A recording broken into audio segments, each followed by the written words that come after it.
کہ وہ اعمال جن کی وجہ سے انسان کو بری موت آتی ہے ان کا بھی پتہ ہونا چاہیے تاکہ انسان اس سے بچے۔ چنانچہ چند باتیں ہیں، ان میں سے ایک بات، سود خور انسان کو ہمیشہ بری موت آتی ہے۔ اللہ تعالیٰ قرآن مجید میں فرماتے ہیں کہ اگر تم سود کو نہیں چھوڑو گے فَأَذَنُوا بِحَرْبٍ مِّنَ اللَّهِ وَرَسُولِهِ، تم اللہ اور اس کے رسول کے ساتھ جنگ کے لیے تیار ہو جاؤ، اور جو اللہ اور اس کے رسول صلی اللہ علیہ وسلم کے ساتھ جنگ کرے اس کی ہمیشہ بری موت ہوتی ہے۔ دوسری بات، کسی ولی کے ساتھ بغض، عداوت اور دشمنی رکھنا۔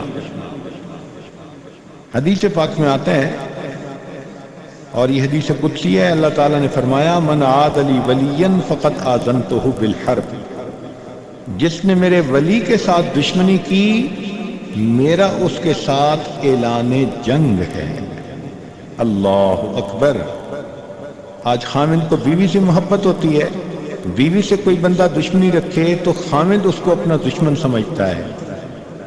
اسی طرح اللہ کے اولیاء کے ساتھ اگر کوئی دشمنی کرے اللہ رب العزت اس کو اپنا دشمن سمجھتے۔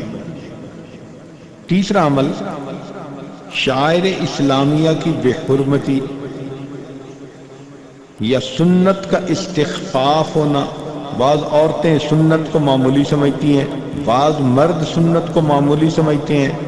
اگر سنت کو ہلکا سمجھا تو یہ ایسا بڑا عمل ہے گناہ کا کہ اس کی وجہ سے انسان اسلام کے دائرے سے خارج کر دیا جاتا ہے۔ شاعر اسلامیہ کی کبھی بھی بے حرمتی نہیں کرنی چاہیے۔ بعض عورتیں داڑھی کا مذاق اڑاتی ہیں، داڑھی والوں کا مذاق اڑاتی ہیں۔ یہ مذاق اڑانا بری موت مرنے کا سبب بن جاتا ہے۔ چوتھا عمل، صحابہ کرام سے دشمنی رکھنا اور بغض رکھنا۔ نبی علیہ السلام نے فرمایا وَمَنْ أَبْغَضَهُمْ فَبِبُغْضِي أَبْغَضَهُمْ، کہ جو صحابہ سے بغض رکھتا ہے وہ میرے بغض کی وجہ سے ان کے ساتھ بغض رکھتا ہے۔ اس لیے ہم نے دیکھا کہ صحابہ کے ساتھ بغض رکھنے والے بندے کو ہمیشہ بری موت آتی ہے۔ مجھے اپنے چھوٹی عمر کا واقعہ یاد ہے، عمر شاید یہی کوئی 4-5 سال ہوگی، تو محلے میں ایک آدمی تھا، ہم اس وقت گلی میں کھیلتے تھے، پرائمری سکول میں شاید پڑھتے تھے، اور عمر ایسی تھی کہ پورے محلے کا گرین کارڈ ہمارے پاس تھا۔ جس گھر میں جب چاہتے ہم داخل ہو جاتے تو ہمیں مسکراہٹیں ملتی تھیں، محبتیں ملتی تھیں، عورت مرد سب پیار کرتے تھے۔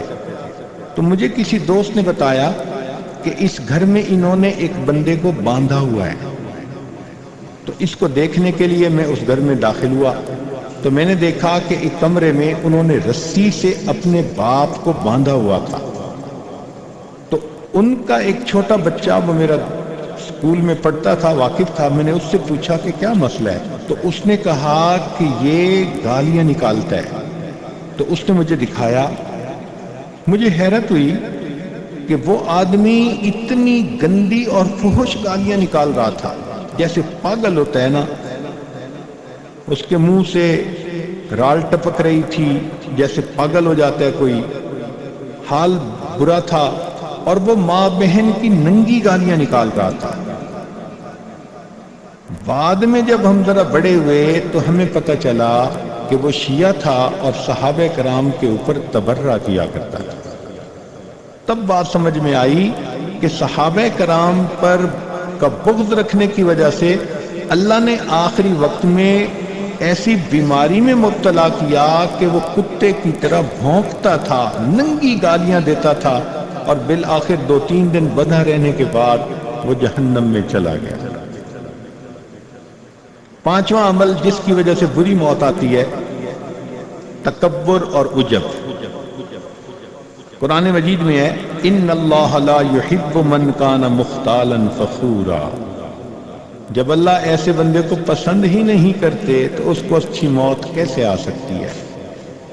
کئی نوجوان بچیاں عجب اور تکبر کی مریضہ ہوتی ہیں، اس گناہ سے توبہ کرنی چاہیے، ایسا نہ ہو کہ اس کی وجہ سے ہم کلمے سے محروم ہو جائیں۔ پھر چھٹا، منافق جس کے اندر نفاق ہو، اوپر سے کچھ اور اندر سے کچھ، اوپر سے ماں باپ کی نظر میں نیک بنی ہوئی ہے اور اندر سے روگ پالا ہوا ہے، کسی سے دوستی لگائی ہوئی ہے، پتہ بھی نہیں چلنے دے رہی۔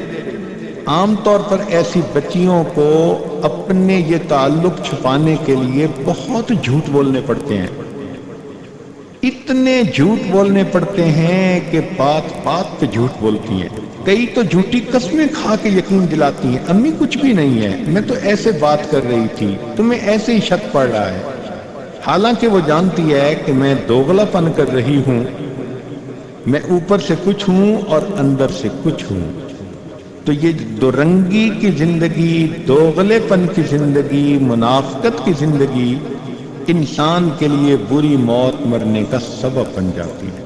اور ساتواں عمل علماء نے لکھا ہے کہ کسی گناہ کا دل و دماغ کے اندر رچ بس جانا یہ انسان کے لیے بری موت کا سبب بنتا ہے۔